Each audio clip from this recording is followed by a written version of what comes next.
क्या आप भी ऐसा करते हैं कि कभी किसी लव्ड वन का रिप्लाई ना आए, बॉस अचानक से मीटिंग में बुला लें, तो आपको लगता है कि कुछ वर्स्ट होने वाला है, या आप हमेशा नेगेटिव सोचना शुरू कर देते हैं? बॉडी में थोड़ा-सा भी पेन होता है, तो आप फटाफट से गूगल करते हैं और आपको लगता है कि कुछ बहुत बड़ी बीमारी आने वाली है। देखिए, मैं आपको बता दूँ कि आप अकेले नहीं हैं इस जर्नी में, बहुत सारे लोग हैं जिनको ऐसा महसूस होता है। सबसे पहले तो ये बात कि आप अकेले नहीं हैं, दूसरी बात आपके साथ कुछ भी गलत नहीं है।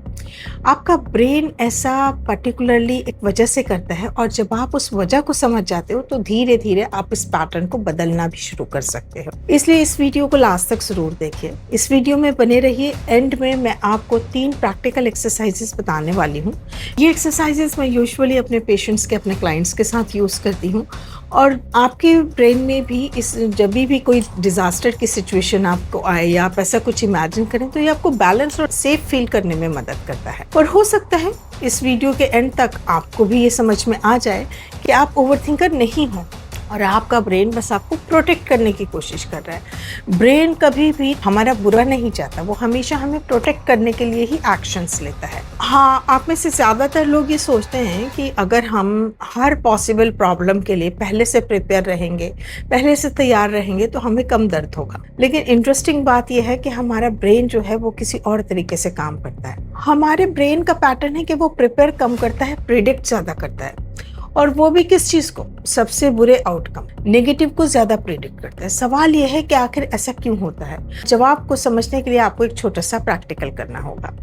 सोचिए, हजारों साल पहले आप जंगल में चल रहे होते, अचानक पास की झाड़ी हिलती और आपके पास 2 ऑप्शंस थे। पहला, आप सोचते कोई बात नहीं, हवा होगी। दूसरा, आप सोचते शायद यहाँ कोई खतरनाक जानवर हो सकता है। अब अगर वाकई वहाँ कोई खतरनाक जानवर होता और आपने अपने डेंजर को इग्नोर कर दिया होता तो उसकी कीमत बहुत बड़ी चुकानी पड़ सकती थी। तो हमारा ब्रेन इवोल्यूशन के थ्रू थोड़ा नेगेटिव साइड की तरफ बायस्ड बन गया। साइकोलॉजी में इसे कहते हैं नेगेटिविटी बायस्ड। मतलब हमारा ब्रेन ऑटोमेटिकली डेंजर, रिस्क और प्रॉब्लम्स को ज़्यादा इम्पोर्टेंट देता है और इंस्टेंटली उसका इंटेंशन बुरा नहीं होता, वो आपको परेशान नहीं करना चाहता, वो आपको बचाना चाहता है। लेकिन प्रॉब्लम तब शुरू हो जाती है जब ब्रेन हर अनसर्टेनिटी को डेंजर समझने लगता है। किसी का फ़ोन नहीं आया, डेंजर। उसने रिप्लाई नहीं दिया, डेंजर। बॉडी में हल्के से सिम्टम्स आए किसी डिस्कम्फर्ट के, डेंजर। तो हमारा दिमाग एक पुरानी स्टोरी लिख रहा है और कभी कभी तो इतनी डिटेल में लिखता है कि जैसे वो सच में हो गया हो। अब यहाँ एक और इम्पॉर्टेंट चीज समझ, वर्स्ट केस सिनेरियो इमेजिन करना सिर्फ थिंकिंग का इशू नहीं है, ये नर्वस सिस्टम का भी इशू है। अगर आप किसी ऐसे इन्वायरमेंट में पले बड़े हैं जहाँ चीज़ें अनप्रिडिक्टेबल थी, फॉर एग्जांपल कभी घर में बहुत लड़ाई होती थी, कभी किसी ने अचानक आपको बिट्रे कर दिया हो, छोड़ दिया हो, आपको इमोशनली अनसेफ फील हुआ हो, सेफ्टी फील नहीं हो, तो ऐसे में आपका नर्वस सिस्टम अनसर्टेनिटी को खतरे के साथ जोड़ना सीखता है। अब फिर जैसे जैसे आप बड़े हुए, छोटी छोटी चीज़ें आपके अंदर वही पुराना अलार्म बजाने लगी।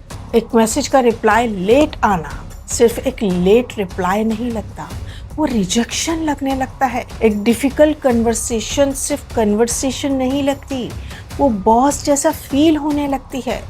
और इसीलिए लोग खुद को कहते हैं, पता नहीं मैं इतना ओवरथिंक क्यों करता हूँ। सच ये है, आप ओवरथिंकर कम हो और प्रोटेक्टर ज़्यादा हो। आपका ब्रेन हर वक्त ये इंश्योर करने की कोशिश कर रहा है कि अगर कुछ बुरा हो तो आप उसके लिए रेडी रहो। लेकिन प्रॉब्लम यहाँ आती है जब वो उन चीज़ों के लिए भी अपना वो सेफ्टी अलार्म बजा देता है जो कभी नहीं होने वाली, और इसी वजह से हम फिजिकली भी थक जाते हैं क्योंकि बॉडी इमेजिनेशन और रियलिटी के बीच परफेक्ट डिफरेंस नहीं कर पाती। आपने अक्सर ये कहावत सुनी होगी कि लोग डराते हैं, शेर आया शेर आया शेर आया, और फिर जिस दिन लिटरली शेर आ जाता है हम अलर्ट ही नहीं हो पाते। तो ऐसे ही हम बार बार उस फेज में जाते जाते रियलिटी और फेक में डिफरेंस करना भूल जाते हैं। ऐसे में अगर आप बार बार इमेजिन कर रहे हो कि कुछ बुरा होने वाला है तो बॉडी उसके हिसाब से रिएक्ट करना शुरू कर देती है। हार्ट बीट फास्ट हो जाती है, चेस्ट टाइट हो जाती है, पेट में अजीब सा फीलिंग होने लगती है, नींद खराब हो जाती है, और फिर हम सोचते हैं देखो मुझे इतनी एंग्जाइटी हो रही है, ज़रूर कुछ गलत होने वाला है। जबकि असल में एंग्जाइटी उस चीज़ का प्रूफ नहीं है कि डेंजर है।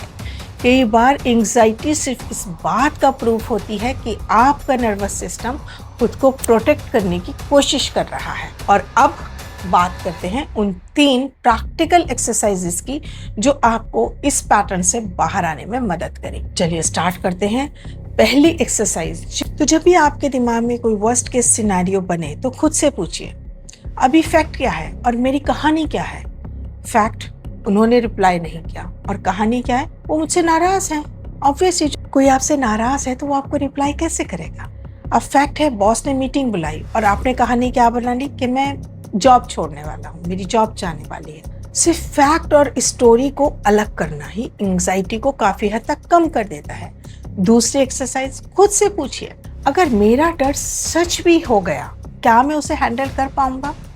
और ज्यादातर लोगों का ऑनेस्ट आंसर होता है, हाँ मुश्किल होगा लेकिन मैं संभाल लूंगा। एंग्जाइटी में आप ये भूल जाते हो कि आप पहले भी बहुत कुछ हैंडल कर चुके हो। तीसरी एक्सरसाइज, जब ब्रेन फ्यूचर में भागने लगे, बॉडी को प्रेजेंट में वापस लाओ। अपने पैर जमीन पर फील करो, 3 डीप ब्रेथ्स लो और अपने आसपास 5 चीजें नोटिस करो। क्योंकि एंग्जाइटी फ्यूचर में रहती है लेकिन सेफ्टी हमेशा प्रेजेंट में आपके आसपास मिलती है। और शायद आज की इस वीडियो से आप एक चीज अपने साथ लेकर जा सकते हो, आपका ब्रेन आपका दुश्मन नहीं है, वो बस एक ओवर सपोर्टिव फ्रेंड है जो बार बार उस बुरे वक्त के लिए आपको प्रिपेयर करना चाहता है। लेकिन हीलिंग तब शुरू होती है जब हम उसे धीरे से कहना सीख जाते हैं, थैंक यू मुझे प्रोटेक्ट करने की कोशिश करने के लिए, लेकिन इस वक्त इस मोमेंट में मैं सेफ हूँ। मुझे कमेंट में ज़रूर बताइएगा आपका ब्रेन सबसे ज़्यादा किस चीज़ का वर्स्ट केस सिनेरियो इमेजिन करता है। रिलेशनशिप, हेल्थ, करियर या लोगों को खो देने का डर।